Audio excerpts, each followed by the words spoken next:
Bienvenue au podcast Écologie et société. Ici, on prend le temps de réfléchir ensemble à ce qui compte vraiment, notre rapport à l'environnement, à la démocratie et à notre manière de vivre ensemble. Mon objectif, c'est d'ouvrir un espace de dialogue, de poser des questions qui dérangent un peu parfois, mais toujours dans l'idée de rechercher des pistes de l'avenir plus humaines et plus durables. Parce que l'avenir ne s'écrit pas seul, il se construit en conversation et collectivement. Bonne écoute!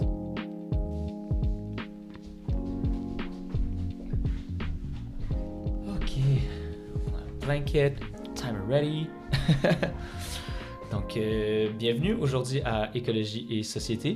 Aujourd'hui, on reçoit Maria, qui est une invitée, qui est une femme à multiples facettes, diplômée en informatique, détentrice d'un MBA et immigrante du Mexique, femme engagée en réflexion et maman d'une petite fille de 5 ans. Qui est au Canada depuis le 2016. Puis elle va nous parler de son parcours, de son identité. On va parler un peu d'éco-anxiété, de la parentalité, de l'immigration, puis un peu d'intersectionnalité. Donc, bienvenue Maria.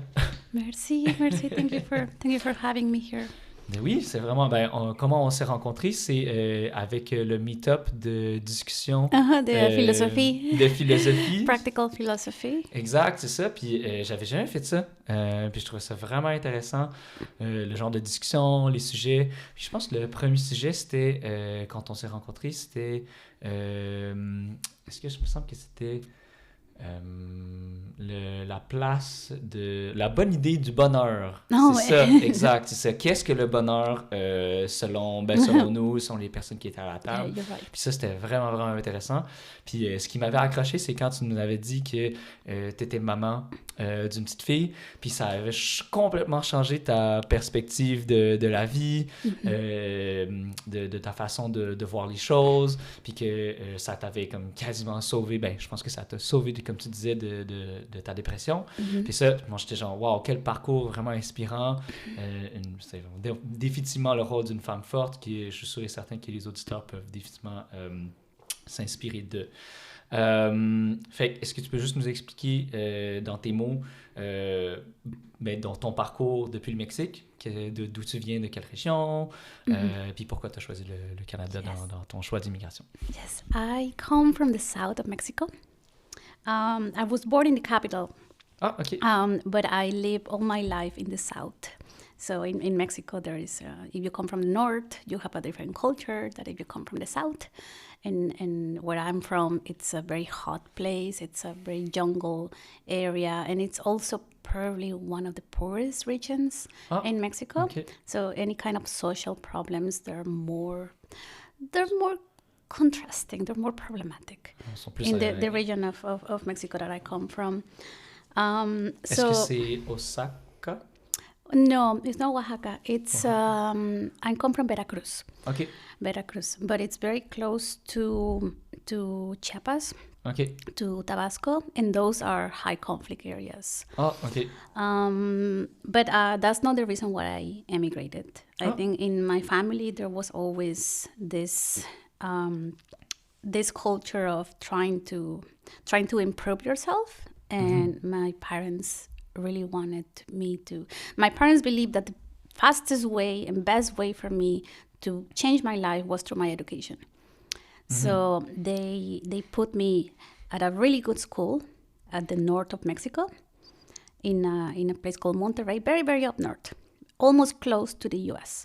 And that's when I met my husband. Really? My husband is from the north. Okay. So I'm from the south, he's from the north. We met there in university when we were 18, and we have been together ever since. Wow. And I'm 36. So that's 18 years that I've been with him.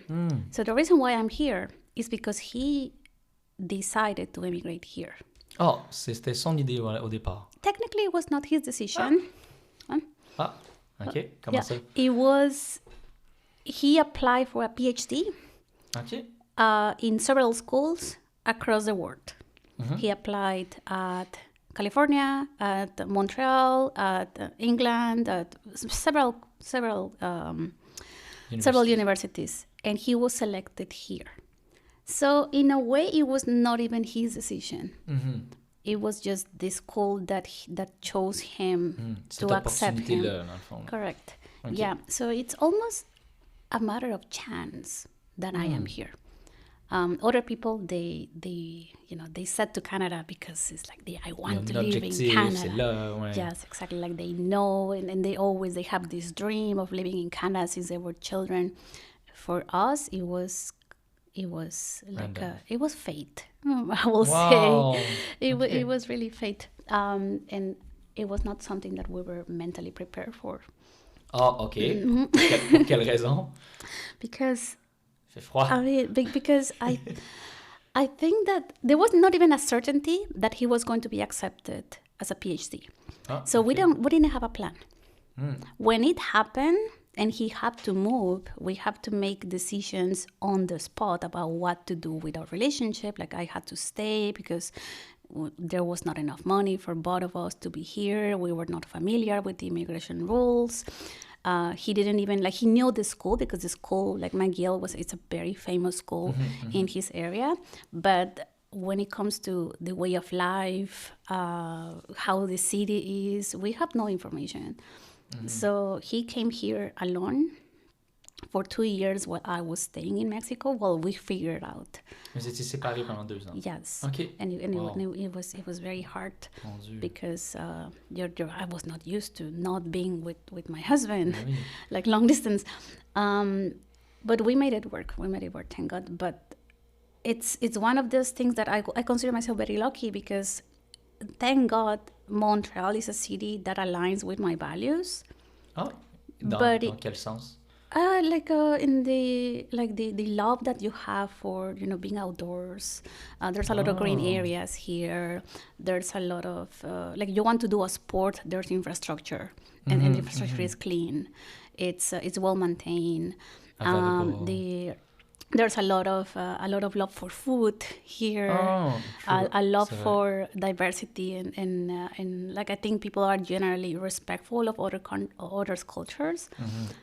But let's assume for a second that he was accepted in California instead of Montreal. I will be living in a completely different place. I will my life will have been extremely different than what it is today. So that's what Les valeurs sont complètement différentes. That's why I say it was fate. Je comprends. Wow. C'est le fun, ça. It's like God knew that I was going to be happy here and not anywhere else. Puis, mais pendant les 2 ans, il fallait que tu termines tes études. C'est pour ça que tu pouvais pas le rejoindre? Ou c'est juste... qu'est-ce qui faisait en sorte que vous aviez été séparés pendant 2 ans puis vous n'avez pas pu vous rejoindre? When I was separated from my husband, I was finishing an MBA. OK. Because and the only reason what I started an MBA is because I thought that's gonna increase my chances of me having a job when I move to Canada.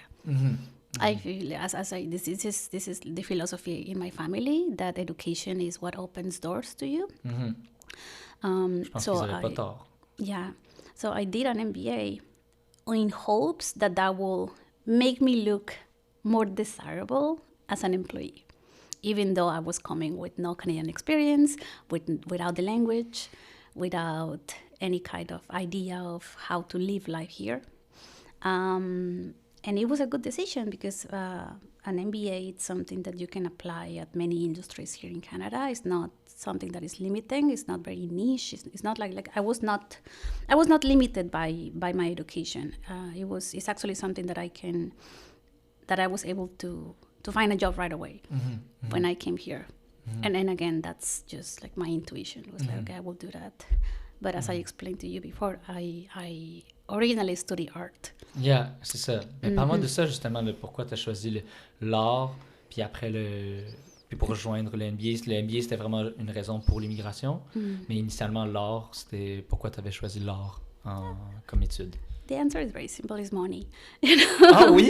Mon Dieu. When you come face to face with the possibility that you need to immigrate, the first concern is how am I going to afford it, right? Question financière, C'est toujours une priorité. Ouais, je comprends. Because you like if you live in my home country, at least I have my parents' house. Like I'm not going to be homeless. Un filet de sécurité. Yes, there is a blanket of security back home, but you know that you're turning your back to that, and you don't know what is going to happen when you go to a place that you know nothing about. I mean, you can read, you can educate yourself, but the question is still like, how am I going to afford being an immigrant? So when I studied an MBA, even though it was not my passion, I had a practical goal in mind, and my goal was to not reduce my chances, to expand my possibilities, to make things easier for me.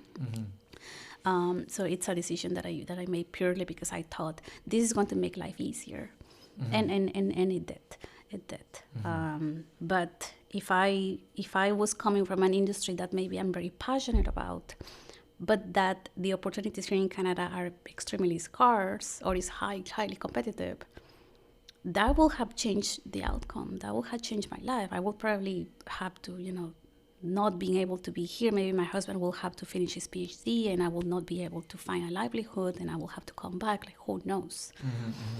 But that's not what happened. And as I say, I consider myself extremely lucky because of that choice, even though it's not what I originally wanted to do with my life. Mais justement, comme avant quand tu es arrivé au Canada, tu avais déjà ton MBA, mais que tu as vraiment fait la croix sur ce rêve de faire de l'art au Canada dès le début, dès que ton entrée au Canada. C'est ça que je comprends? Can you repeat that? The second you came in Canada, the dream of doing art was already dead. That's because you're not thinking about your dreams when you immigrate. At least not in my case. Some people immigrate for so many reasons. I immigrated, and you need to understand, I'm Mexican. I come from I'm used to violence in my day to day. Like that's the environment that I grew up with, and I consider myself a privileged Mexican because I was not subjected to, the deep horrors of society. I was in a way I was sheltered, but coming to a new country when you don't speak the language, when you don't have a history, when no one knows who you are, it doesn't leave you a lot of room to be selfish and to just follow what your heart wants. Like you want to succeed, and succeed means that you need to understand the rules, you need to understand the laws, you need to understand the possibilities, and find the most efficient and fastest way to integrate yourself into that new culture. And that was the goal. That was the goal. Like, I wish I could tell you, like, I immigrated to Canada because I knew I was going to find better opportunities as an artist. No. I immigrated to Canada because I wanted to support my husband. Wow. Yeah. So he wanted to come here because McGill, like the university that he graduated from, it's an extremely good university, and he was very passionate about what he does and about his research, and he wanted to be here to have the career of his dreams. I moved here to support him. Wow. So what I wanted to do with my life, like be an artist, that's secondary. Like the goal was, how can I make this work for both of us? Wow. Yeah.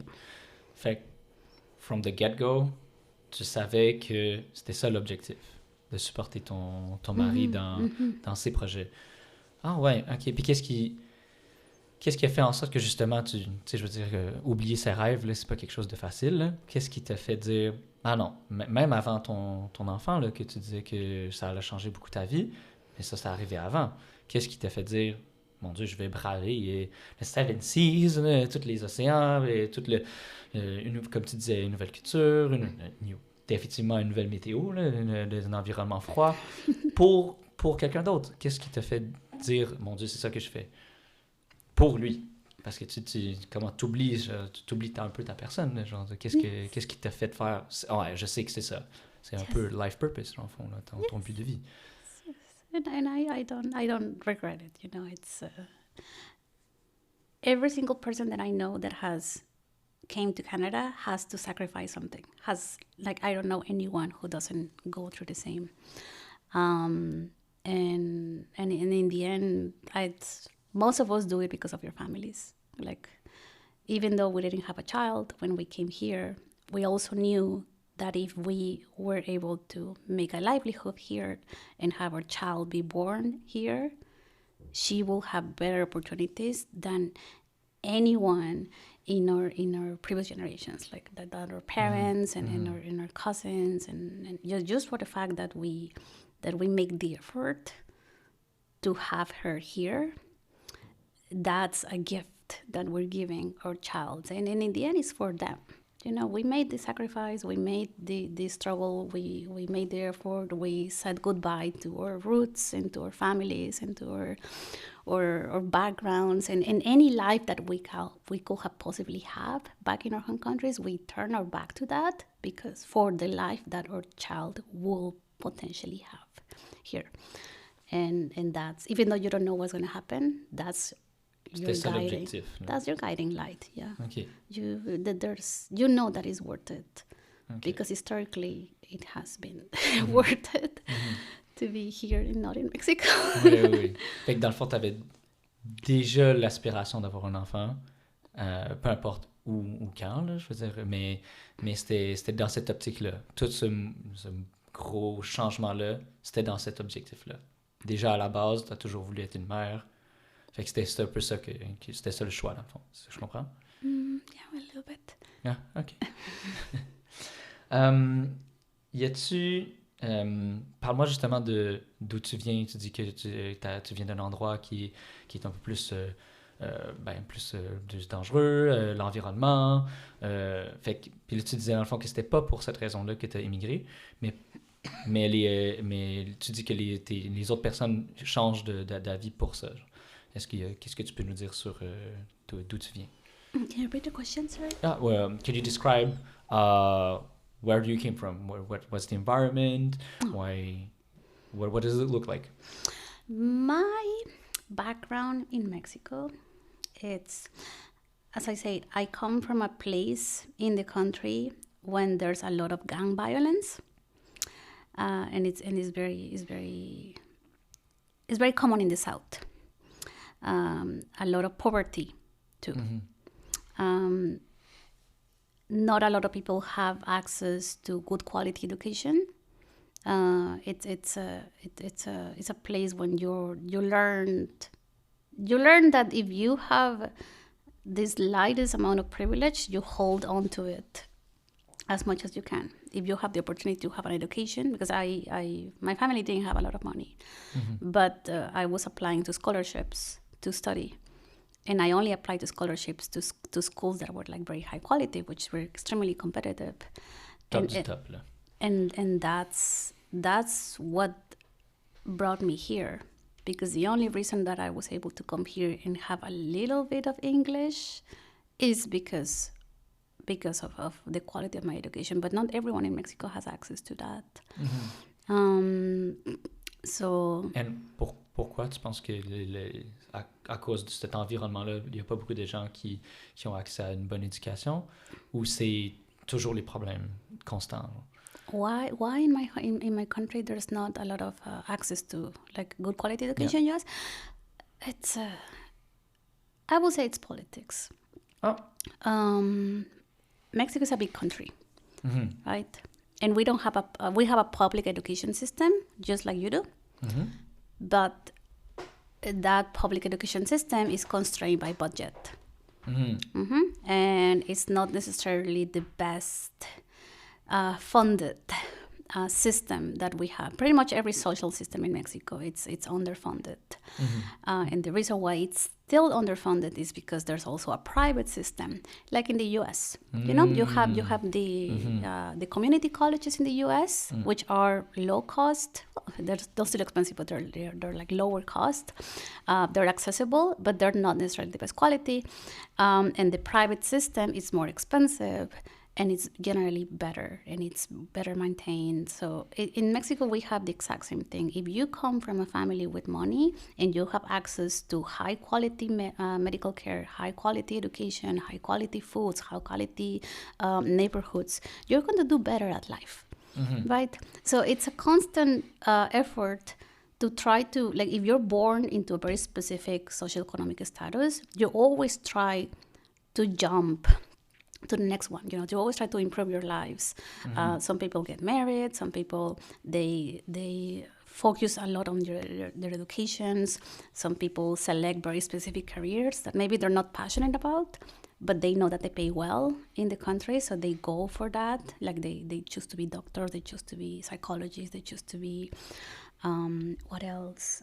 Like they study finance, and maybe it's not what they want, but they know that is going to increase the likelihood of them having a better life.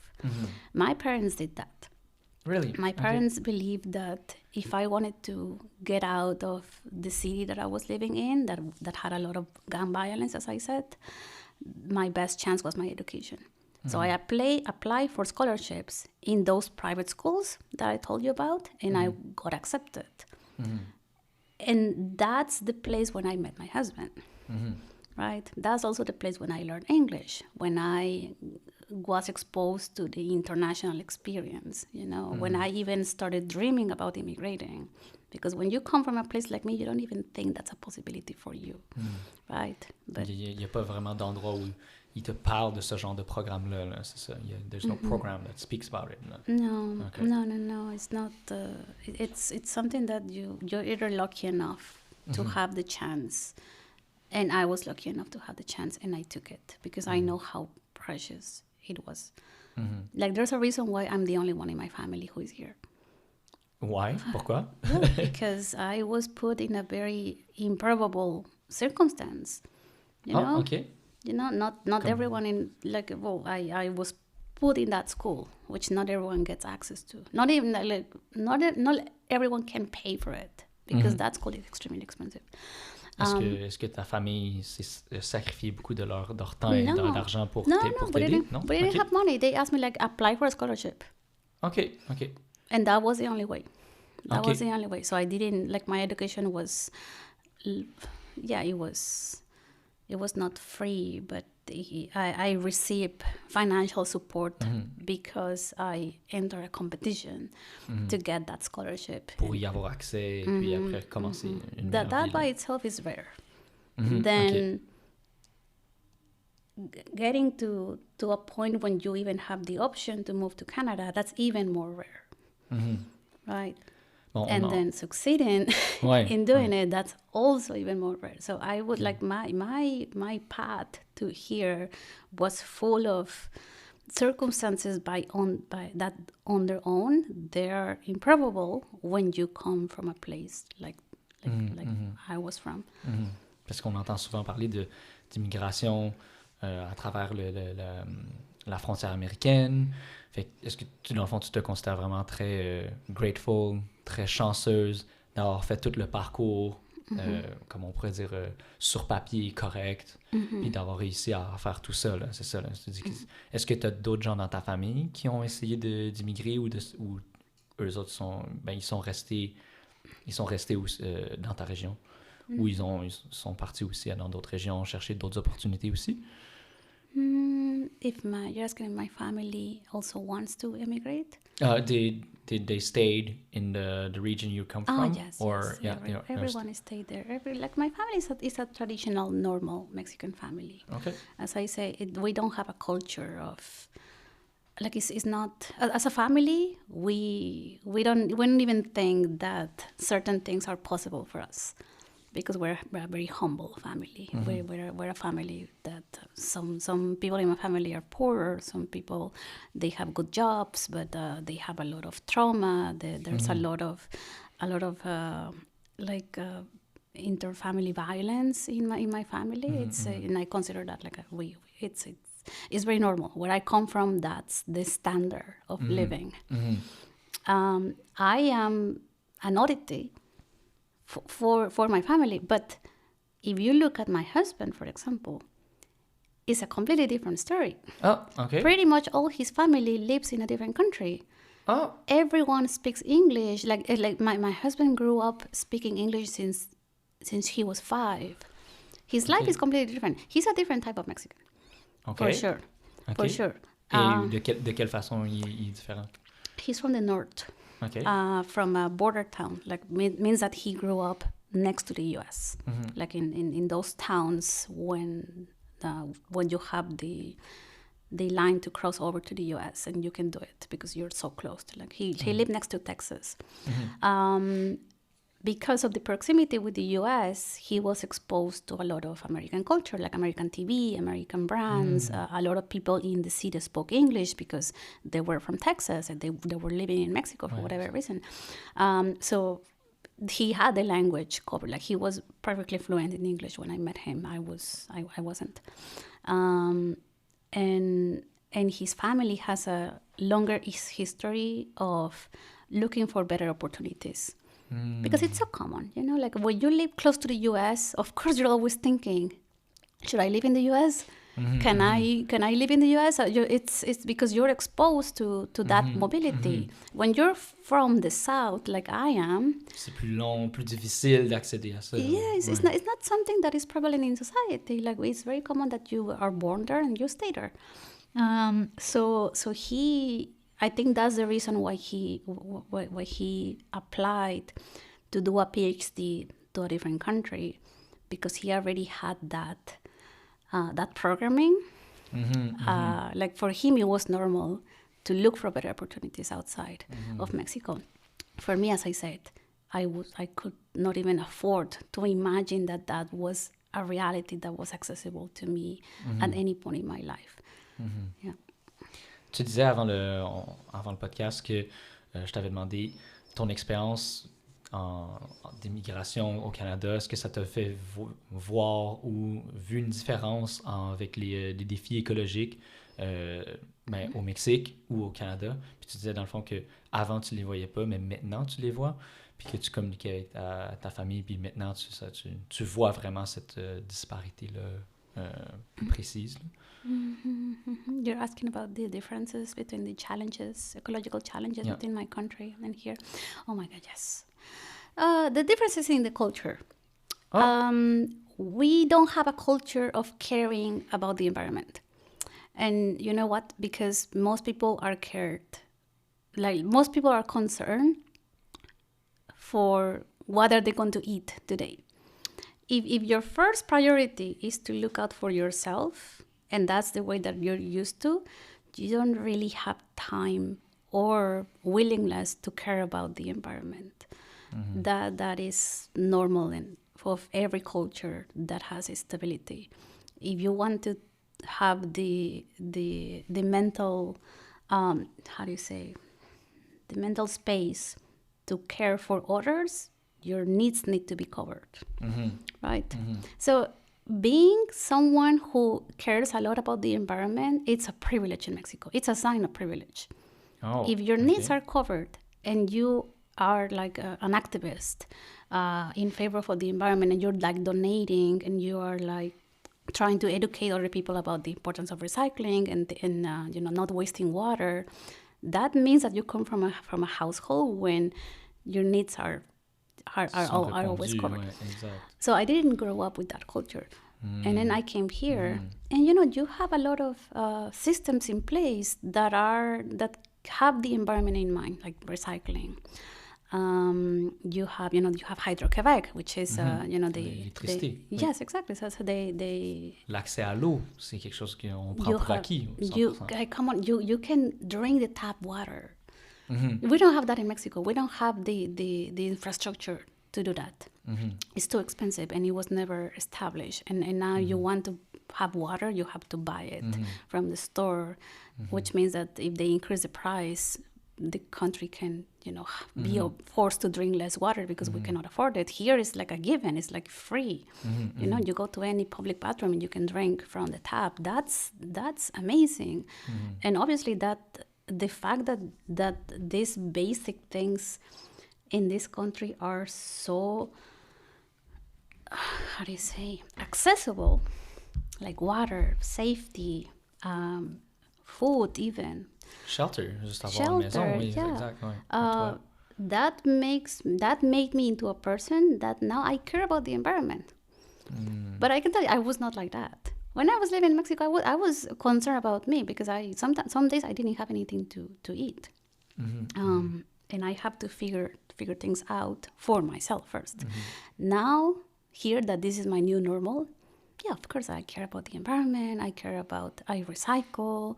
I participate into my community. I make sure to don't waste water, don't waste electricity. Also, by the way, in Mexico, it's very common that we are very careful with the electricity because it's very expensive. Because you pay, So we are directement, mais oui. Yeah, we are taught to not leave any lights on if we're not using them, because that's a way to lower the bill.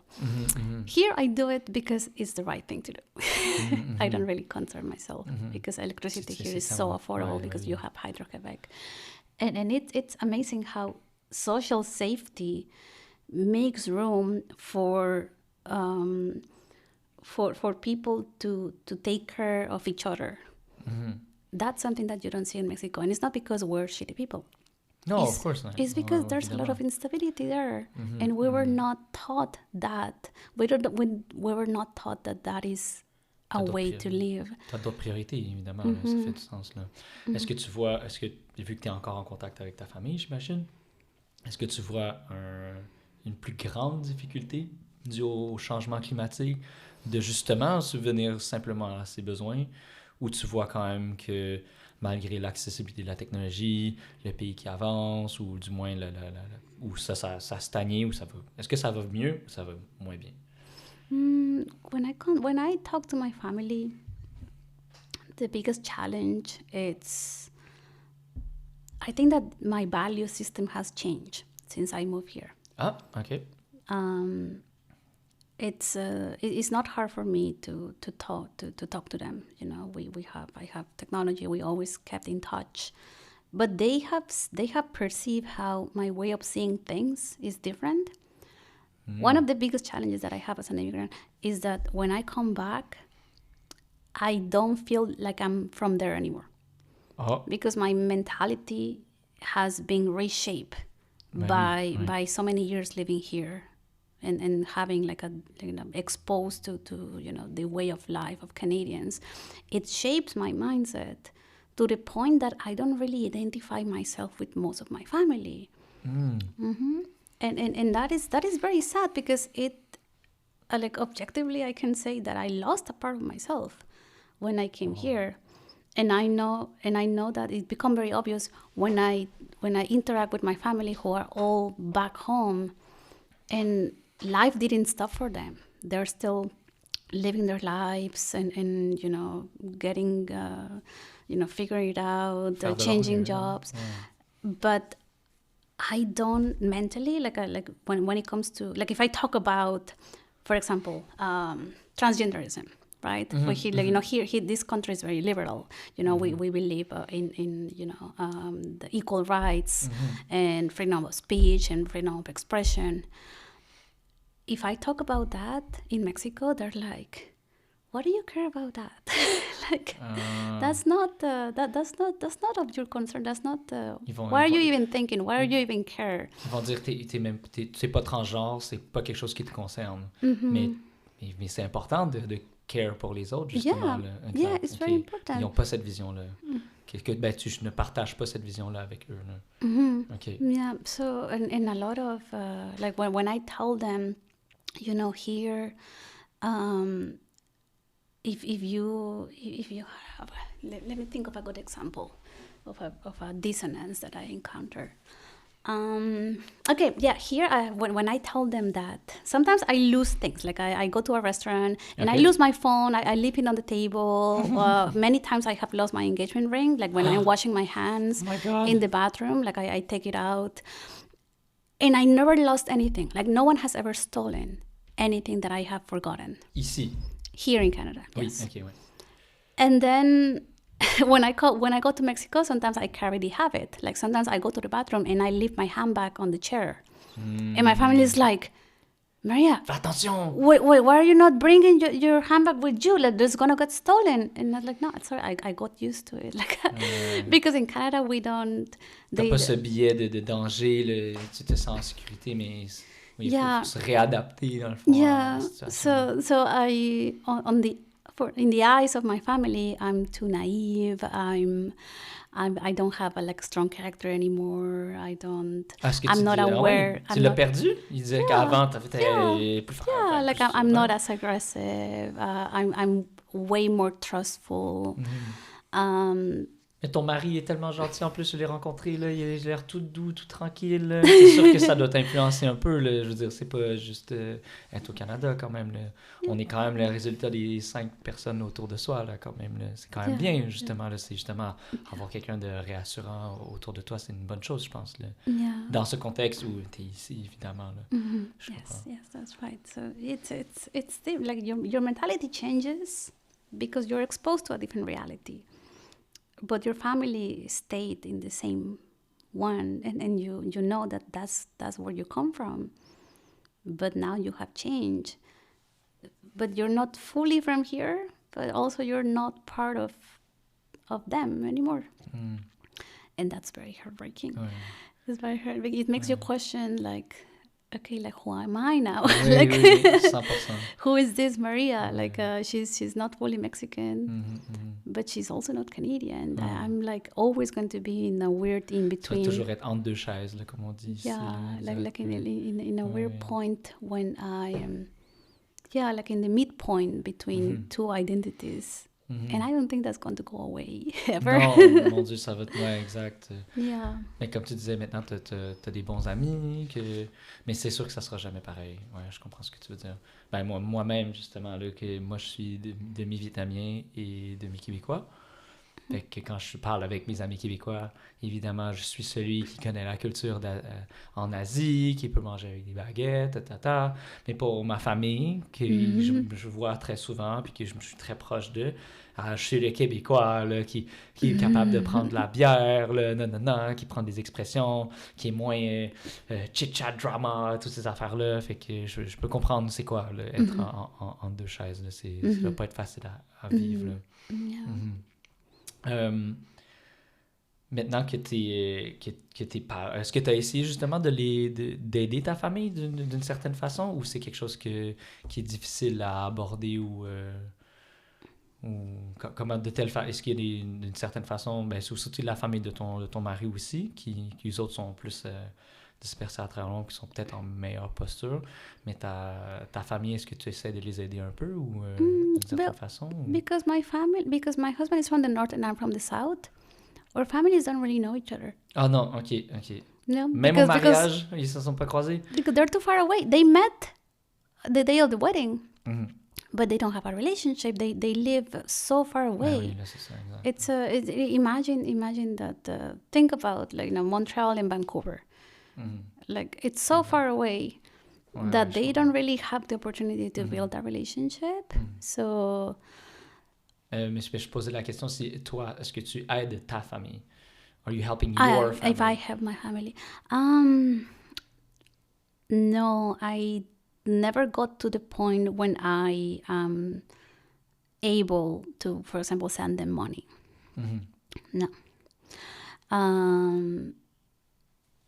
I think that as my time here in Canada has been mostly finding my way.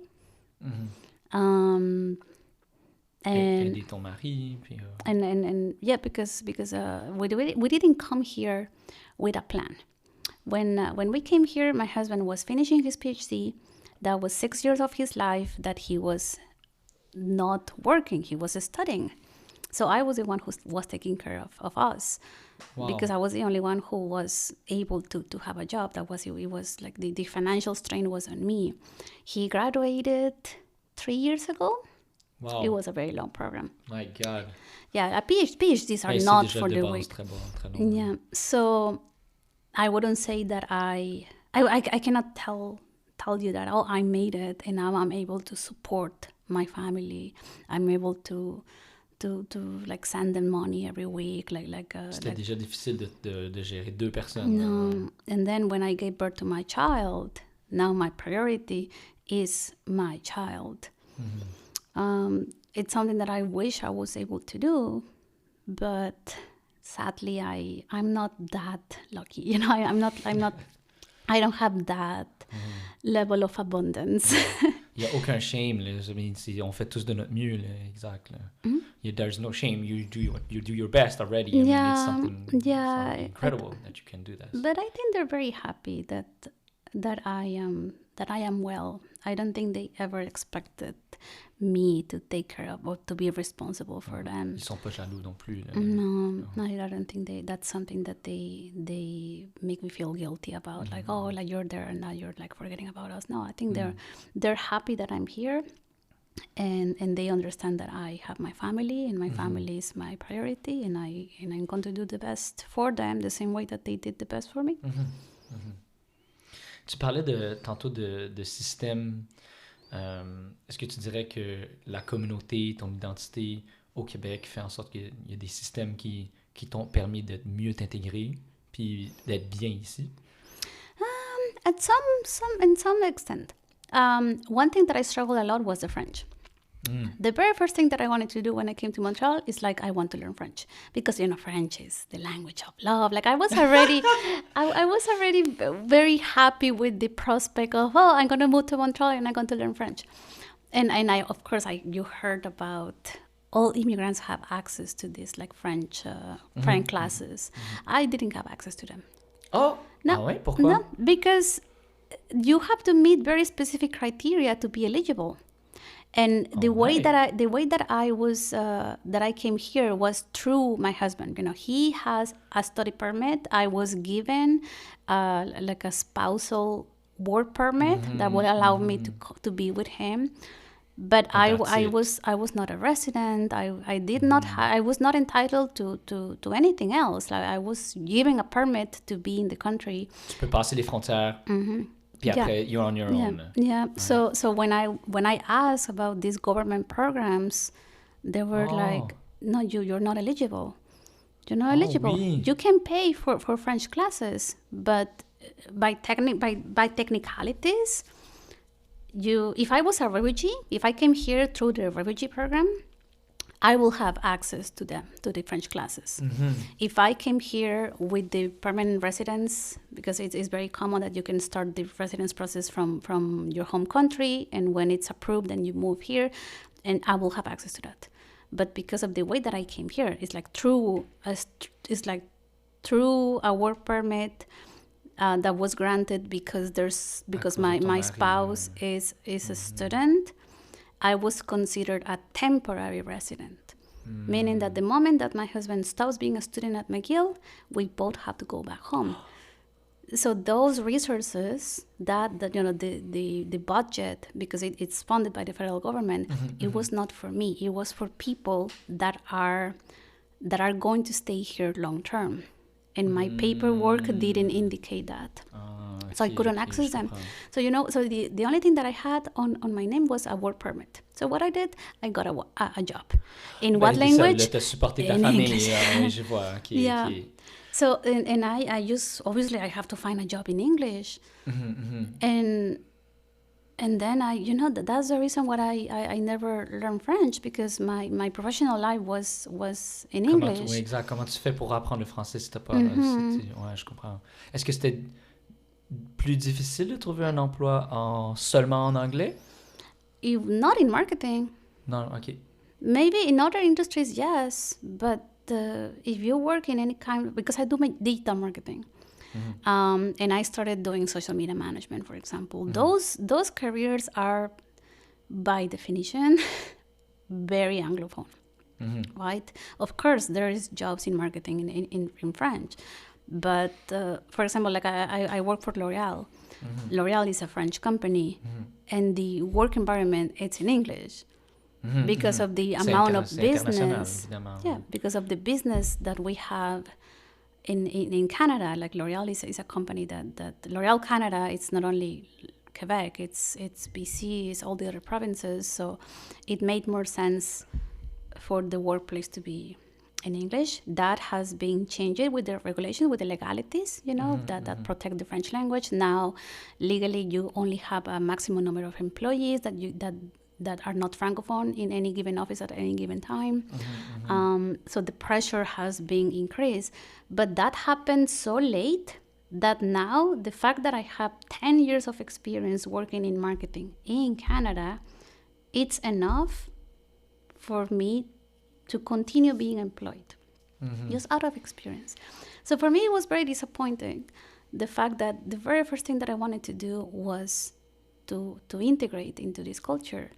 And I was not given the chance. I was literally forced to, find a job and then figure it out. Sois productif maintenant. C'était ça la mission. Ouais. And it's like, okay, then I'm going to do it my way. And my way is like, I speak in English and in Spanish, and I'm going to learn French when I'm doing my grocery shopping.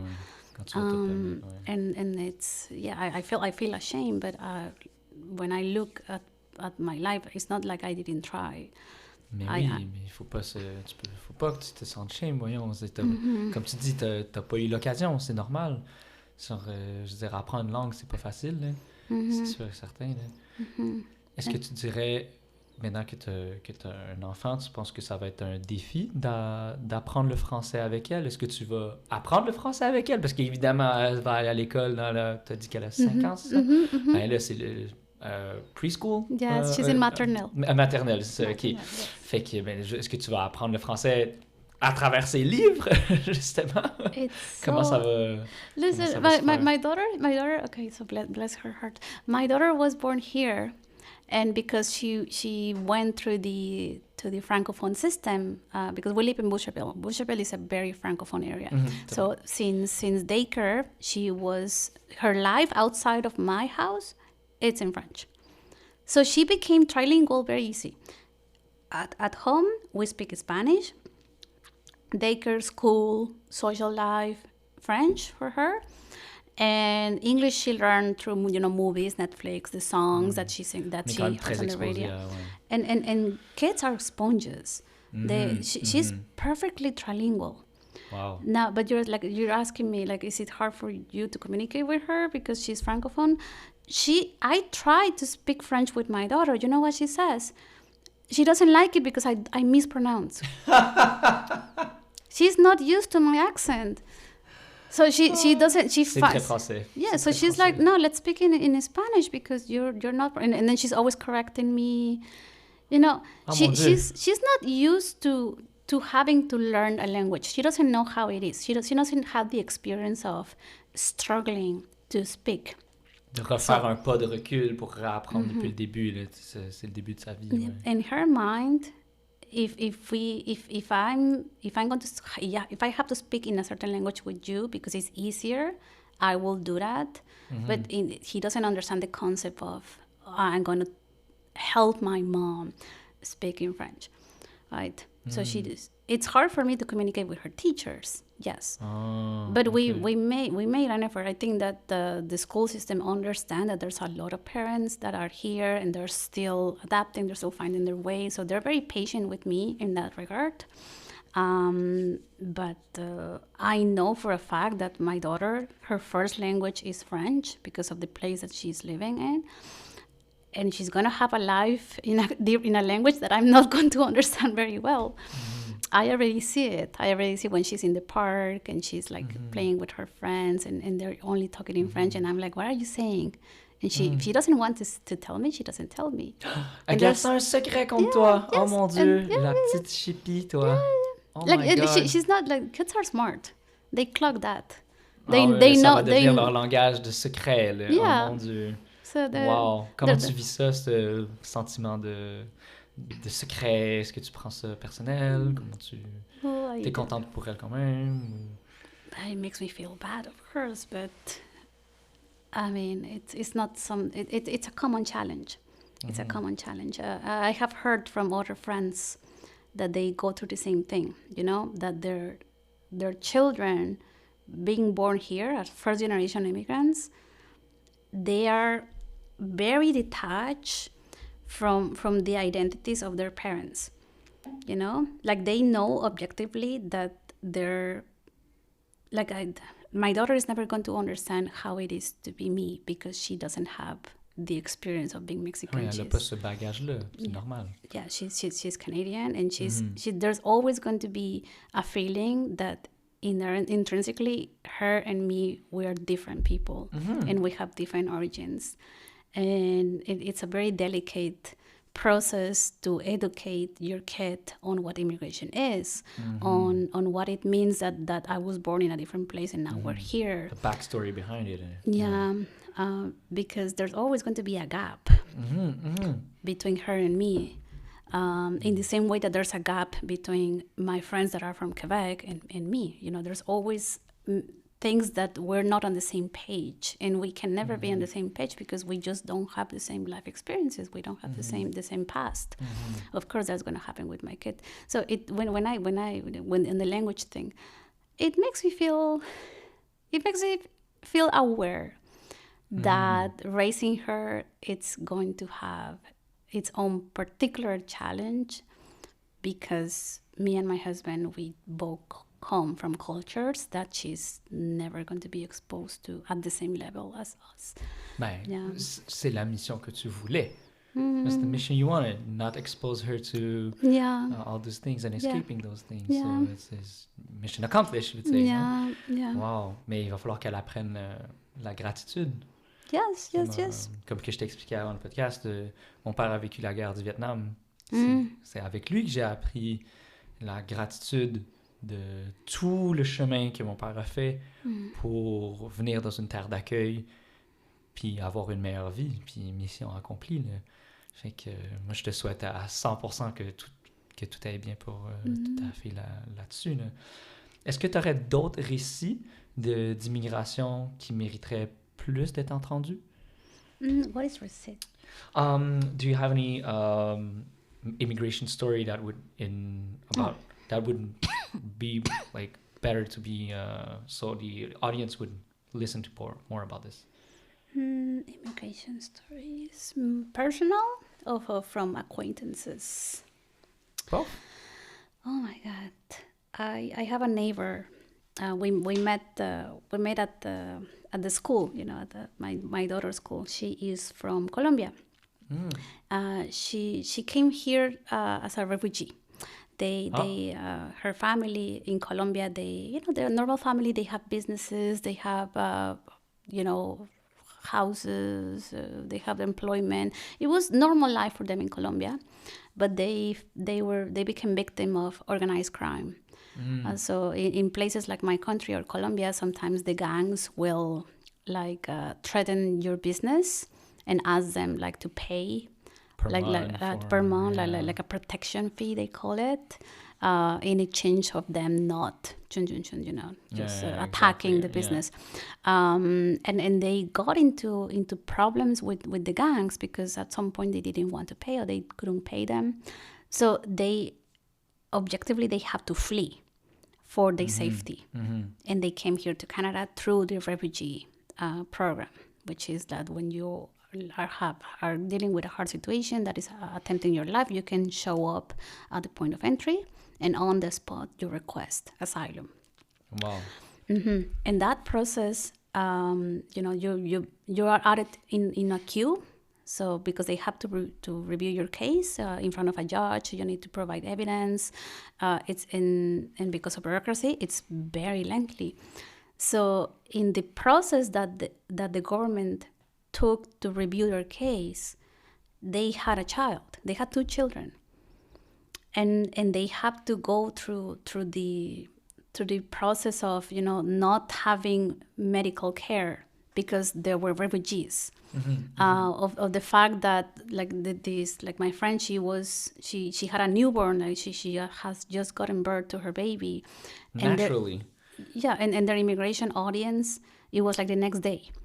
The decision for them to stay in Canada, it was the next. So you have to go through these proceedings to this with the understanding that if the decision it's not in your favor, you are sent back to Colombia on right away, immediately with a newborn. So Wow. for them, it was like, I think it took them 10 years because they were denied, many times the residents because they couldn't provide enough like sufficient proof, and they have to appeal. They appeal multiple times. Quel genre de preuve il faut leur donner? What type of proof do you need to provide? Oh, Like how do you prove you've been living all these things? It's not much different than a trial, a criminal trial. So you have to. So if you have been victim of organized crime, okay, how do you prove it?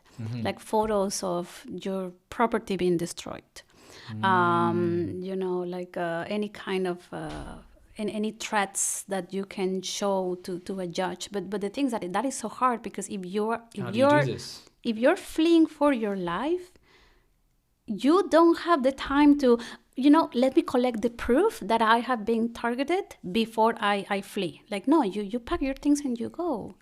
You're not like taking photos of, I'm going to take photos of the gang that destroyed my car or like murder my father. They actually have, like their gang members, they actually murder several family members of them back in Colombia. Oh my God. As a refugee, you cannot exit Canada. They take your passport away because you're waiting for a decision, right? So if they have like funerals, they cannot attend to because they're waiting for a decision. And that process is extremely stressful. And they, like in this, luckily, like they are citizens now. They went through the whole process and now they have their lives in order. But when they were telling me this story, the 10 years that they spent through the refugee program, appealing to the judge, trying to find proof, it was so hard for them. Like they were crying in front of me.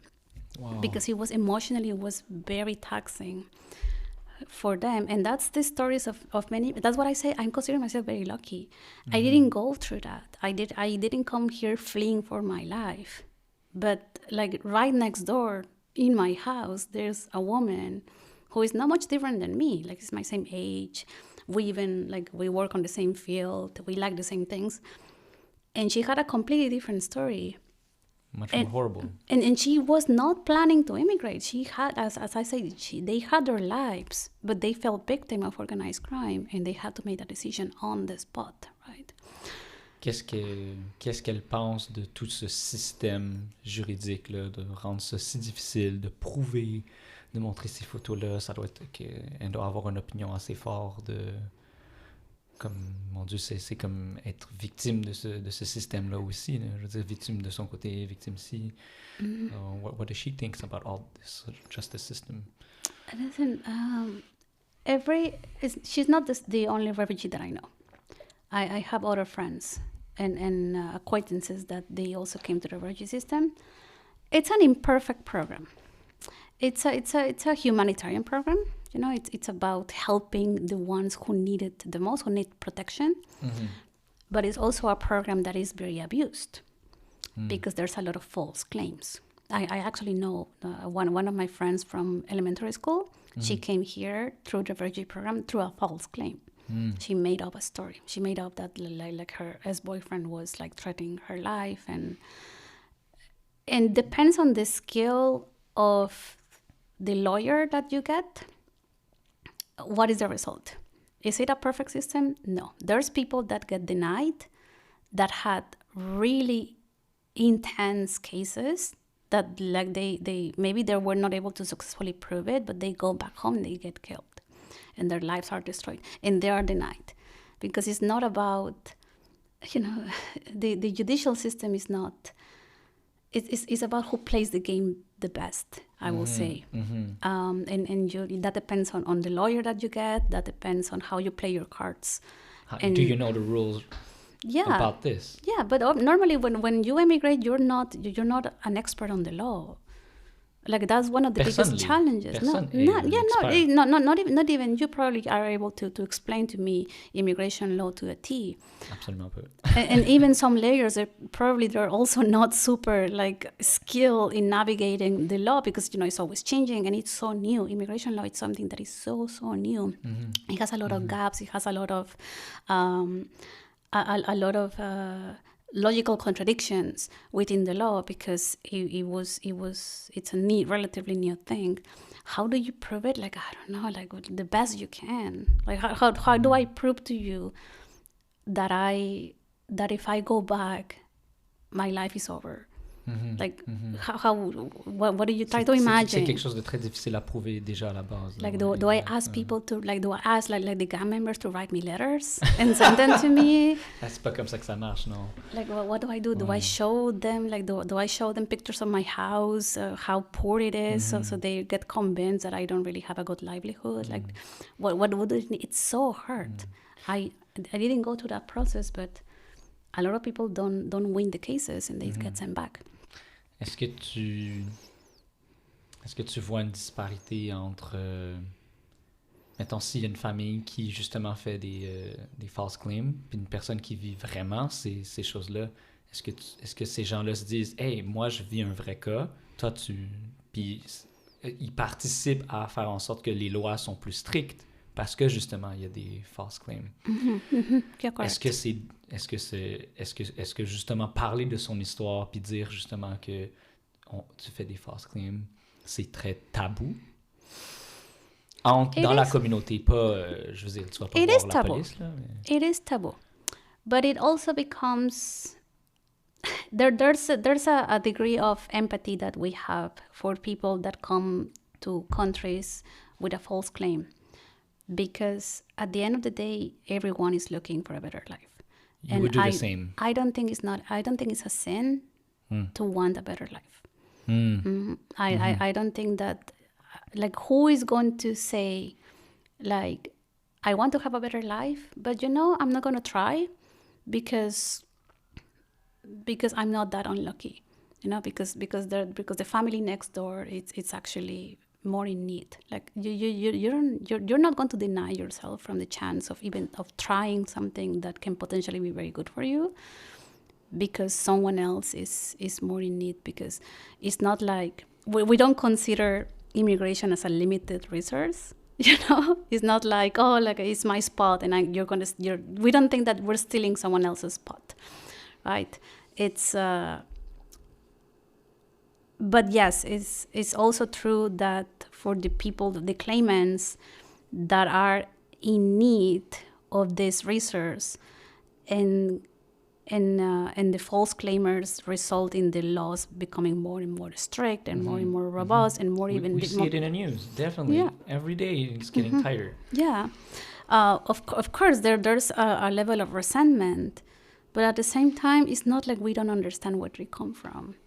So it's a bittersweet feeling, like I will not be able to tell you that I feel so proud of myself because I came here through a study permit, through a work permit, and I didn't have to... Tu fais les choses sur papier correctement. It's not something that I feel proud of saying. I used that avenue for immigration because I was lucky, because I was, at a certain point, I was privileged, because I was lucky enough to be able to. Right? And it's not, I will never shame anyone who immigrates in the only way that they knew possible, because at the end of the day, it's not like, how can you say that it's bad to want a better life? It's not bad, right? And I don't think we have the right to tell them, like, oh, if you don't suffer enough, you don't deserve a better life. I don't believe that. Fait que au bout de la ligne, c'est un peu ça, je sais pas si ça touche un peu le principe de l'intersectionnalité, mais justement, tu dis pas, moi, je suis une femme immigrante, j'ai vécu ici, puis là, lui, il a souffert plus, lui, tu le désires, tu mérites plus ta place dans le système judiciaire. Là, vous voyez pas ça comme ça du tout. Il y a pas de... Nobody sees it this way. I mean, listen, there's other immigration avenues that have nothing to do with who needs it most. You can immigrate, if you have a lot of money, you can immigrate anywhere. It doesn't matter if you're a woman, if you have 6 children, it doesn't matter. There's people that they come here because they want to expand their businesses. And there's an avenue to immigration that you're allowed to bring your whole family if your purpose is to immigrate to Canada because let's say that you have a business in Mexico and you want to expand it, you want to make it international, and you have the financial means and you can prove to the government like, hey, this is my business plan, they let you bring your whole family. Oh, why? Yeah, and it's not the same as for me. I have to prove that I don't have a criminal record, that I have sufficient education to be able to sustain myself. It's all about money. Like when the point system for the immigration system, it's all about the probability that you're able to sustain yourself because you didn't come with a lot of money in your pocket. Dans le fond, il faut essayer de prouver que tes intérêts personnels peuvent bénéficier le Canada, en fait.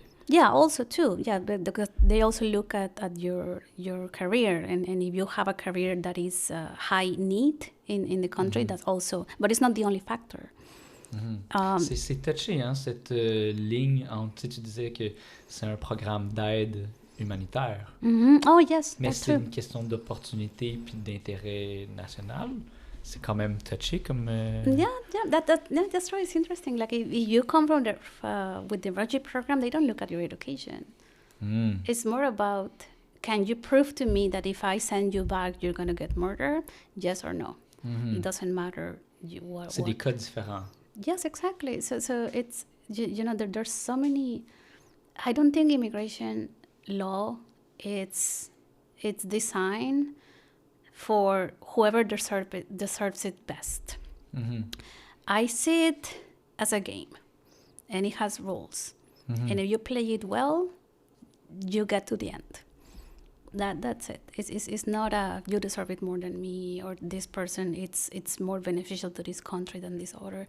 That's not the case. It's about understanding it and taking it to the end in the most efficient way possible.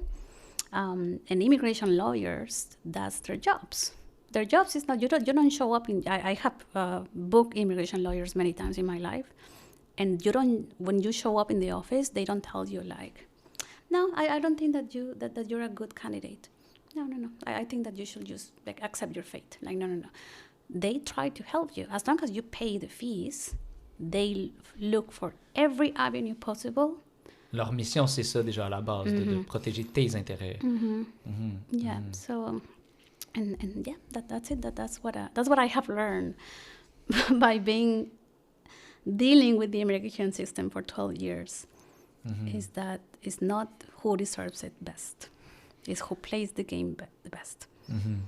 Tu disais tantôt que quand tu étais au Mexique, tu souffrais, que tu vivais les conséquences de la colonisation. Est-ce qu'il y a des moments ou des gestes, malgré tout, les petits moments ou les petits gestes qui te redonnent espoir à travers, justement, même malgré ces conséquences de la colonisation? Because you told me that you've been telling me that small acts of for the environment and the future is a privilege, but you've been dealing with consequences of colonization. Oh yes, I think one of the biggest dissonance that I still deal with day to day is the fact that your psychology is impacted when you come from a country that is still suffering the consequences of colonization. Like what? Like, for example, in my country, there's still a very prevalent tendency to believe that anything that is foreign, like having white skin, for example, having like a American, like a Caucasian sounding last name, having blue eyes, anything that separates your identity from being Mexican. And being Mexican means, we originally we were an indigenous people. We were a collection of indigenous people. We were colonized by the Europeans, and now we are like mixed. But traditionally Mexicans, we are brown and we're short and we have funny last names, and there's a lot of words that we use that are indigenous languages. But if a person has any traits on themselves that separates them from the Mexican, they're higher status in my society. They're considered better. There's a lot of internalized racism and classism in Mexico, and that's a consequence of colonization. Because if you grow up with a history when the white man is always like oppressing you, you're going to internalize that the belief that you are the loser and they're the winners, that they're better than you, that they're stronger than you, that they're smarter than you, and you are, just not strong, smart, or rich enough to oppose that. So that has caused that my society has a lot of negative stigmas. Yeah, a lot of rejection to anyone who is very dark skinned, who has very indigenous facial features, who has last names that are obviously pre-Hispanic. They are considered undesirable. Et même dans la culture, d'avoir même la culture, pas juste les traits physiques. Même dans la culture aussi, il y a un rejet. No, it's more about physics. No, it doesn't extend to that. Anything in that makes space between what a Mexican is and who you, anything that separates you from that image, it's desirable. Like, it's very common that people buy whitening creams, for example, or that they dye their hair in a color that is not black, because psychologically we want to separate ourselves from looking like the oppressed. And that is something that we are not conscious about it. It's just so ingrained in our culture.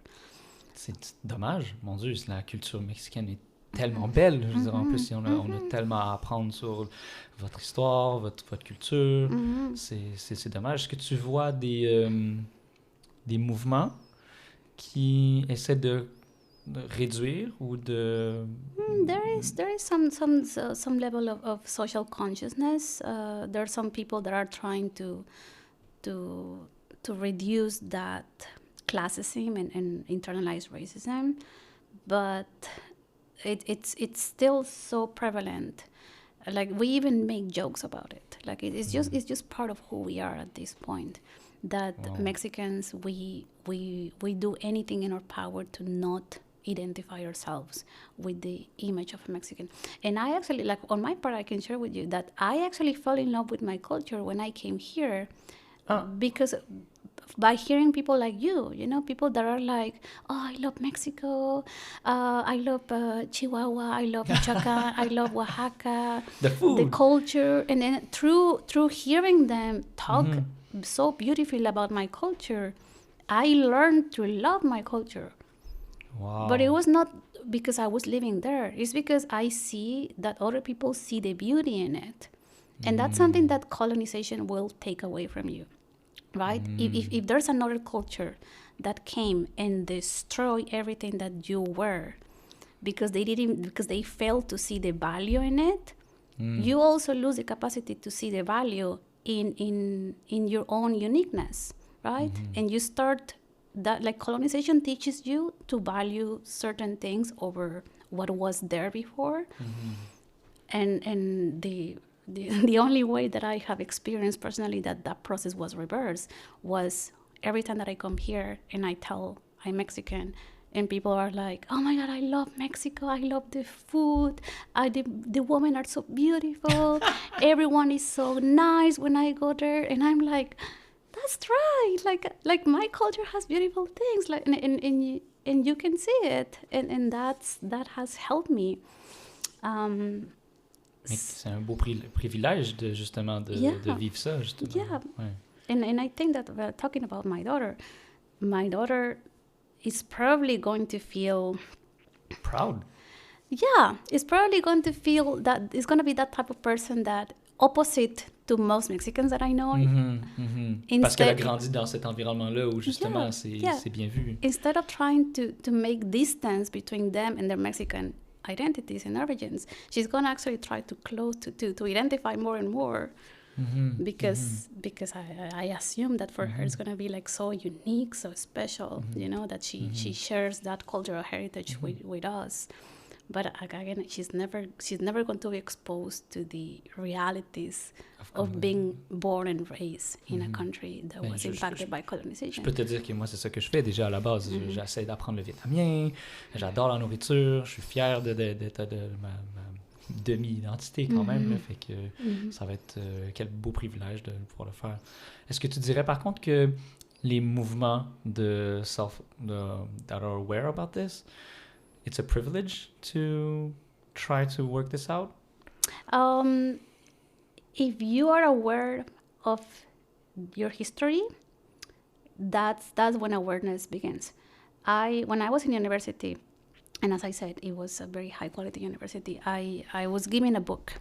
It was called The Psychology of the Mexican. Oh. And in that book, it was a very long essay. And it was trying to explain how our history has shaped our value system and the ways that we interact with each other as Mexicans. And one thing that is very funny about Mexico is that we don't do really well at school. Not a lot of people know their history. And through that book, I learned that knowing your history is extremely important to understand yourself. So the people that are talking about how we don't have to lose sight of being proud of who we are, that we're not trying to, that they're trying to educate people on stop that self-erasure that we engage with. They are people that have read about our history and are able to make the connection between historical events and psychology. And those are the people that are trying they are leading this movement of, learn to see the beauty in traditional Mexican heritage. But as I say, like it's as simple as educating people on this is where you come from, and this is how your brain works, and this is what your history is doing to your brain. Geography also has a lot to play, because we are geographically located. We're next to the U.S., so naturally we're exposed to a lot of American culture. And American culture, is very flashy, is very sexy, is very appealing, but visually to the eye, it's so appealing, and it's so different than Mexican culture. So you grow up with that dissonance, with that you're exposed to cultural elements in your day-to-day life, but you turn on the TV and it's just blondes, the movies is Twilight and Clueless, and all these TV shows that are people living amazing lives, but they don't look like you. They look very different than you. So naturally, you're going to try to look like them, which means looking a little bit less than how you were born to look like, because you're a Mexican person. I think part of my baggage that I bring to this country is learning to love myself and to not feel ashamed of my origin.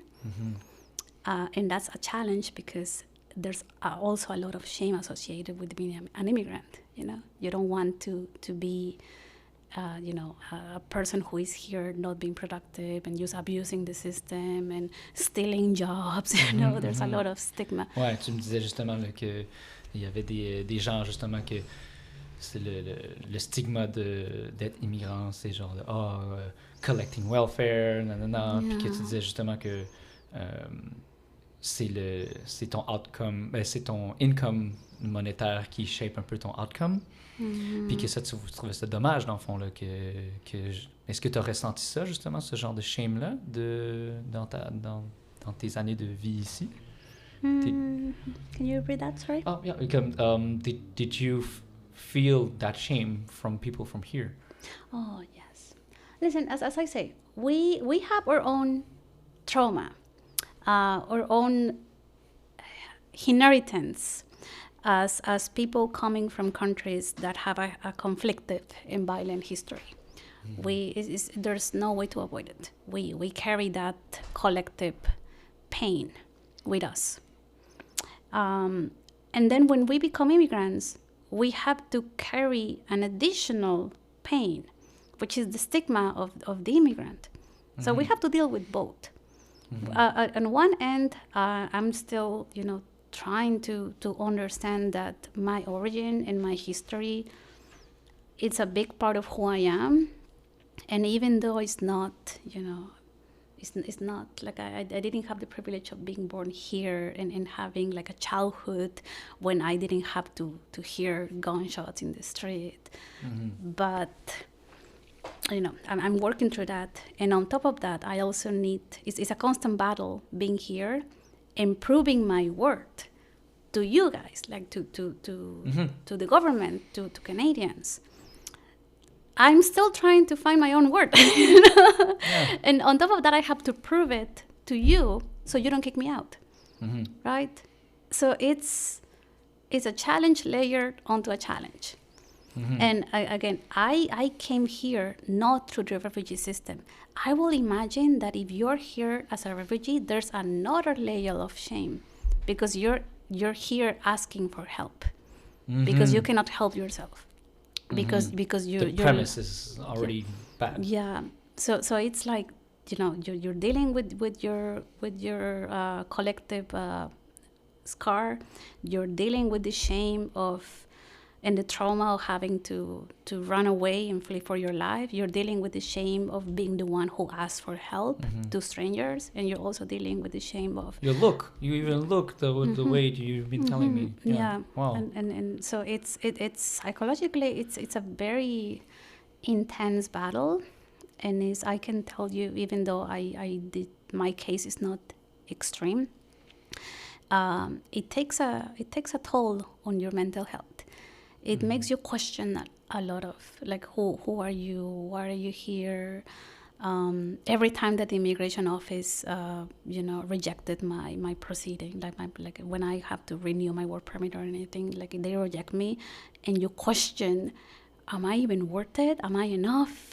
Is it because of the language? Is it because of my career? Because I don't have enough years of experience? Because I don't make enough money? Like I don't know. Like, and you're questioning, like, when am I going to be enough for this process to be easy?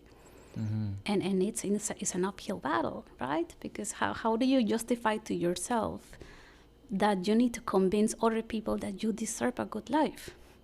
Right? We shouldn't. No, you shouldn't. But that's the system. The system is done that way because I have an obligation to prove to you that I'm not a threat, that I have the potential to be productive, that I can be self-sufficient, and that I'm here with good intentions. Every day. T'as une charge mentale élevée à expliquer qui tu es en day-to-day basis, à tous les jours, justement. Yeah. Puis ça doit être énorme. Puis qu'est-ce que ça t'a appris de vivre, justement, tous ces challenges-là? What did you learn from this intersectionality challenges? Like, what did you learn from it? What did I learn? Why did I learn? Oh, my God. That you don't know who you are, that you feel ashamed. What did you learn from all this experience? Like, even though you're grateful, what's the... Oh my God, I'm trying to choose. C'est sûr qu'il y a beaucoup de choses à apprendre là-dedans. Why did I learn? I learned a lot of humility. Ah. A lot of humility, yes, because you need to face the fact that sometimes things are not going to be fair, and that you should not make that about you. The immigration system sometimes is not fair. being here, even though I'm a citizen, I have a child, I have a job, I bought a house, I'm not much different than you at this point in my life, because I have worked through that. And still, I still need to prove my worth every day at work, because I'm the only Mexican in the office. Oh. Right? And as much as I have the papers to prove that I'm a citizen, I cannot change how I look, how my accent looks like. What you are. I'm not. And I can also not stop talking about Mexico, because if you ask me about, what's your favorite food, I'm going to say, like, I have the same taste and values as a Mexican. Like, I love Mexican food. I love spicy food. I'm the only one that loves spicy foods as much as I love it. And you're still, you're going through the process, and you're still different, right? Sometimes I still hear comments from people that objectify me or stereotype me because of my origin. It's okay, because it's a stereotype, right? It doesn't disappear just because I went through the process and I have the passport. I still need to deal with it day by day. And sometimes these things are not fair. And you have to be very resilient, very mentally resilient, and very humble enough to understand that it's not about you. Yeah, it's not about you. It's not because you're undesirable. It's not because you look like a criminal. It's not because you are less than your French boss. It's not because of that. It's because the world is messy. People are messy. The law is messy. These human systems that we have built to facilitate mobility are messy, and they are imperfect. And this doesn't mean that I am not worth it. That applies to my fellow immigrant, like my friends. They're going through the process, they're struggling, sometimes they lose their jobs, and sometimes they feel very ashamed, because I think that as immigrants we feel the responsibility to be a good example on behalf of the immigration community. Yeah, what would you represent? Yeah, exactly. Like we want to be seen as exemplary citizens. So as a whole, we are not stigmatized at all. And that pressure is gigantic. It's enormous. And we live with that the very day. And I think it's very important to say, like, it's fine, but take a deep breath. Right. And no matter what, it's not about you. It's I reject any kind of idea that tells you that because of someone's origin, they're less desirable. Oui. I don't, and I think that if you think about it, if you look at the systems and the immigration system and the processes that I just explained to you, and the way that we are stigmatized, that idea is still there. Que tu es jugé par ce que tu as l'air. That you are judged by what you look. Yes, that you are judged because of where you come from. Not necessarily how you look, but where you come from. Oh.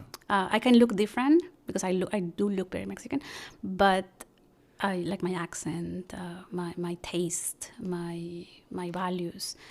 So you just to make it clear, so I understand, you think that the system does not judge you by what you came from? No, I think it does. Oh, okay. That's why I was like, I'm not sure. It's designed for that, right? Like what do you think? Like all of a sudden we have rules that certain countries are now denied entry into Canada. Well, like the amount of times that I have went through in the airport. this is very funny. I still have my Mexican passport. And my daughter has a Canadian passport. So when you put it in the machine, when you scan it, because now it's like faceless. Now you can check in with a machine. When I passed my daughter's passport, everything was fine. And a Canadian passport was fine. Like, okay, go to the gate.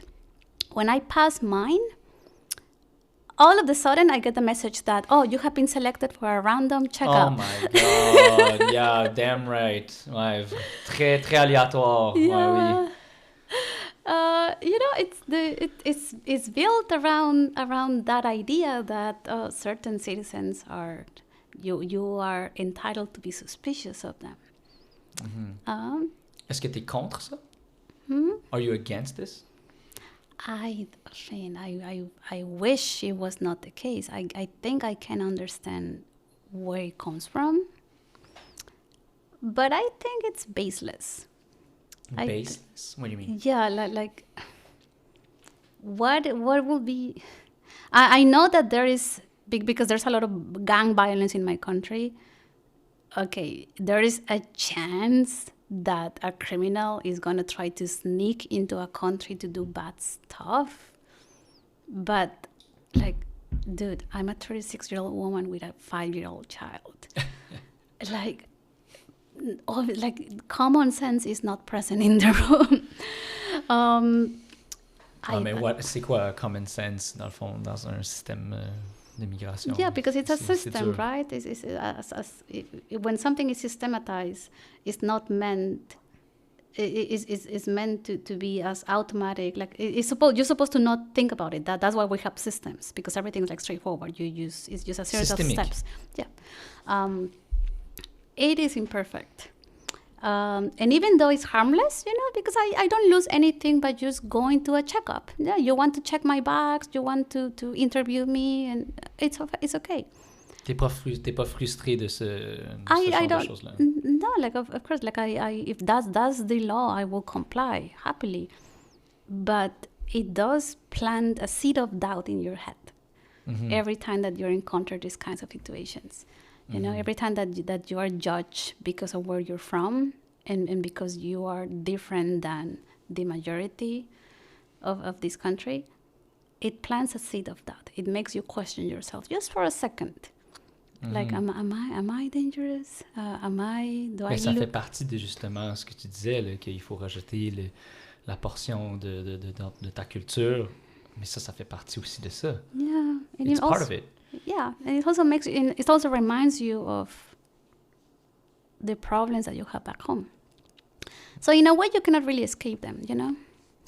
You cannot really leave them behind, as long as the stereotype and the prejudice is there. As I say, the baggage is always going to follow you around. It's probably also going to follow my daughter. When people know that she's the daughter of Mexican immigrants, she's probably going to receive a degree of judgment and prejudice. Is it her fault? No, it's not her fault. She literally had nothing to do.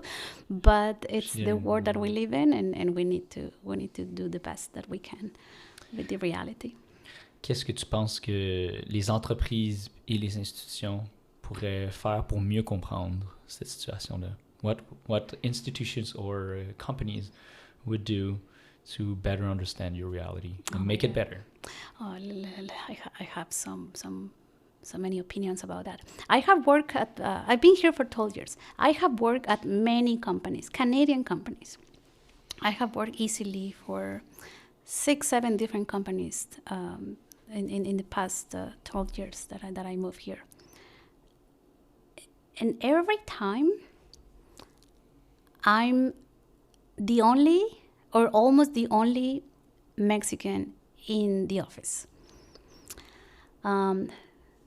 Or like the representation of Latinas in the office is always very low.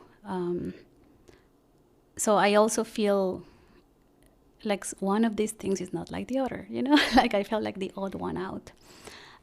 But the companies that I have worked for, at the same time, they're very diverse, because when you look at other departments, when you look at the other like associated organizations, we have employees from many different countries. But not a single time the company has actually like asked us what, like about our origins, about our work cultures. It's not something that is taken into account when a company is like designing their ways of working. One thing that I always tell my bosses is that in Mexico, because of my culture is very straightforward in language. Okay. We always we're a culture that we really like to say things to your face with no filter. We're that type of. You're small. You're fat. Yeah, exactly. Like Normal. we don't shy away from saying those things. We're very direct in the way that we communicate. Here in Canada, everyone is very Careful. harmonious, very like beating around the bush. When they provide, like when you cannot have a difficult conversation in Canada because they sugarcoat everything. C'est vrai qu'on fait ça. And I always tell my and sometimes I had gotten into trouble because I was not fully assimilated into that way of communicating, and I was very blunt when I was speaking. So people thought that I was rude. But instead of making the effort to understand, is it because she comes from a different culture, from a different environment? I was treated the same way as anyone who was considered rude. It became a judgment on my personality as an employee. So that cultural difference, it was not some like the business didn't have the curiosity to understand how our immigrant worker employees different than the Canadian ones. What are the difference? I want to understand. So when I have these kinds of situations, and I understand that it's not that Mexicans are rude. It's just because the culture is different, and it will be very nice to see an organization taking steps to communicate with their employees that have different cultural origins and try to understand how to incorporate those differences into the policies of the place. So far, I haven't seen it. I haven't seen it. Est-ce que tu dirais que ça fait partie des politiques d'inclusivité? No, when I see the policies, or what you're saying, it's more about hiring people regardless of their origin, like not making judgments on a person because of their origin. But I haven't seen a program, or I haven't seen part of a policy to open conversation avenues between the employees that are not raised here and the employees that are. How would you do it? It will be as easy as just booking a meeting. Don't you have Mais comment ce meeting-là prendrait place? Don't you have at schools? Don't you have like this cultural week when you present when you choose a country and you present like something about the country? They do that at schools, right? You can do the same at a workplace. As if you have employees in the office that are Moroccan or Indian or Mexican, like have like some sort of event when we talk about where we come from to the office, so you get to understand us better. C'est un peu touchy quand même là, de demander de présenter ta culture, non, quand même un peu? No, it doesn't have to be like super intimate, or like it can be just something as simple as, let me show you my favorite food when I was growing up. Let me tell you about my favorite place to be in my country. You ever want to go vacation there? Let me tell you about my first job in Mexico, like something like that. Je pose la question parce que justement tu parlais de charge mentale, mental charge. My girlfriend always tells me that it's always the responsibility of the person to explain what you are, but it should be other people educating themselves about you, not the other way around. No. I don't really like that. That will be an unfair ask to ask every single organization to adapt to the fact that there's a percentage of the workplace that is an immigrant. No, I am saying that if the communication channel is open, then we will feel safer and like more motivated to use them. I'm not saying that like my HR has the responsibility to educate every single one in the office about how Mexican I am. Like no. I'm not saying that. I'm saying that just show me that you care, and if I want to talk about it, someone will listen and someone is interested. Like just showing interest in our differences, and it doesn't even have to be your origin. Like we're all different in different ways. And I think that I haven't had enough conversations with my how do you say, my employers about how different I am, and how I can nurture the workplace with what is unique about me. I think as an immigrant, I'm more used to try to blend more than to be proud of my difference. Ouais, de rayonner qui tu es. Genre. Mais justement, ça serait pas le beau de faire ça? De vouloir toi rayonner sur eux et non toi blend? Wouldn't it be more nice to you so you can show them what your colors instead of you blending in? Yeah, of course, because it's easier to be me than to try to be palatable. It takes more mental effort to try to be palatable than to just be myself, right? And it's interesting. Every time that I go back to Mexico, I feel like I can be myself. You know, I can be loud and I can scream and I can you know, be dramatic and all that. But it's something that I don't have the freedom to do here. So yes, it's easier for me to just be myself. It's easier on my brain to just be myself instead of like filtering me for every single micro interaction. Yes, I guess I would like to be in an environment when I can feel more free. But as I say, I am very used to proving my worth. And to try to assimilate as best as I can, so I don't have any kind of negative judgment on the fact that I am an immigrant. I guess it will be nice for institutions to understand that sometimes we need a break from that. Parce que vous vivez des réalités différentes, puis c'est plus difficile pour vous que pour nous, c'est sûr. 2 dernières questions. Si tu pouvais écrire une lettre à ta fille pour qu'elle grandisse mieux dans un futur, ça serait quoi? Oh my God, she's gonna hear it from me anyway.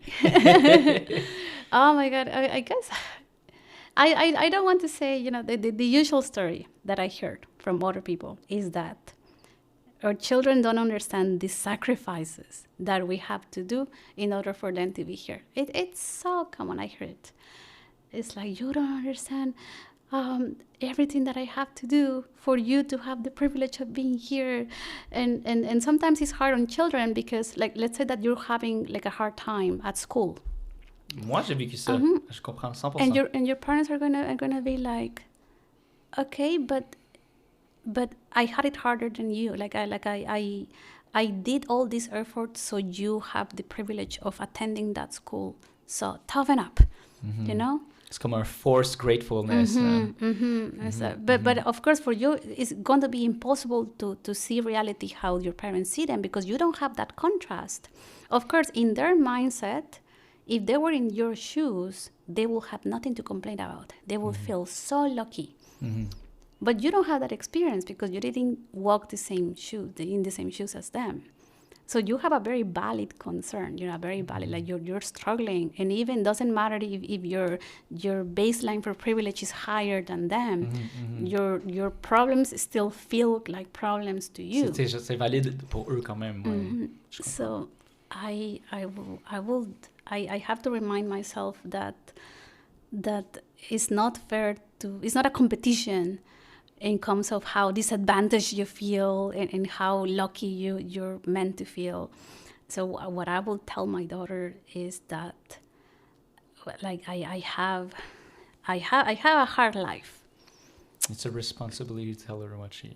I have a hard life. I struggle with things that she's never going to go through. Hopefully, yes. Hopefully, yes. Knock on wood. Yep. Wow. But I'm not going to force her to see life like I see it, because she's here to go through her own journey. She's going to also have problems that feel like the end of the world. And just because I made sacrifices for her, that doesn't mean that she's invalidate her Yeah, challenges. I don't want to invalidate her. So I will probably ask her to remind me to be more humble and to not. She will. I'm sure she will. Yeah, and to not patronize her, not use my history as a mean to make her feel less. Yeah, that's probably what I will ask her to always keep in mind, because I'm going to forget. I'm going to get carried away by my history and my past. Oui, c'est ce bagage-là que tu traînes, c'est normal. Dernière question. Je pose ça dans tous les podcasts que je fais. S'il y a une phrase que tu as lancée dans l'univers for a better future qui te représente, we would say, oh, Maria says that. What would it be? What would it be for what? A question, a phrase that you would throw into the universe that would say makes it better, and that would definitely be like, oh, Maria says that. Like a plea for to the universe? Yeah, kind of. Oh my God, a plea for the universe. I wish that it comes to a point in history when we understand that geographical boundaries are imaginary lines. They're made up. Countries are a made up thing. Money is a made up thing. Privilege is a made up thing. They don't exist. They're not real. Right. We made them real because we believe in them and because we build systems to enforce that belief. And I wish we get to a time when everyone is like, this doesn't make sense. We're not supposed to be divided by these imaginary concepts. We're all the same. We're all the same, yes, and that is reality. It's not. I'm not different because I have a different origin, because I have different income, or because I have a different skin color. Yeah, a different skin color. And I think that we are, through these conversations and through the fact that there's more mobility in the world, there's more immigration, we're all blending more and more and more. I think that is going to help us understand how bound we are. Globalization is a good thing. Globalization is a good and a bad thing. True. But I think that the mixing is going to help us understand that boundaries are made up. Yeah. Comment t'as aimé ça? Did you like it? Yeah. Podcast experience. It was really good. I felt I spoke too much, though. No, au contraire. And honestly, I was not be very mindful of my words. I don't know if did I say anything controversial? No? Okay. Not at all. Because sometimes people say that I have very strong opinions. No. Especially when I say that immigration is a game. No. Because I do believe it's a game, though. In my experience, it's a game. Yeah, and sometimes it's unfair. And that's just reality, and I don't want to make anyone upset because of that. On a respecté la mission du podcast d'offrir un micro, puis de dire la vérité, puis que ça soit une expérience ou que ça soit avec des recherches. Yeah, okay, merci beaucoup d'être venu. Thank you. Merci de nous avoir écoutés au podcast Écologie et Société. Essayez de partager le podcast à vos amis, continuez les réflexions. Si ça vous a rejoint le plus possible, allez liker la page Instagram, LinkedIn. Si vos amis ils ont pas Spotify, on est sur YouTube aussi. Puis merci de nous avoir écoutés, c'était super apprécié. J'espère que vous avez aimé l'épisode. Bonne soirée!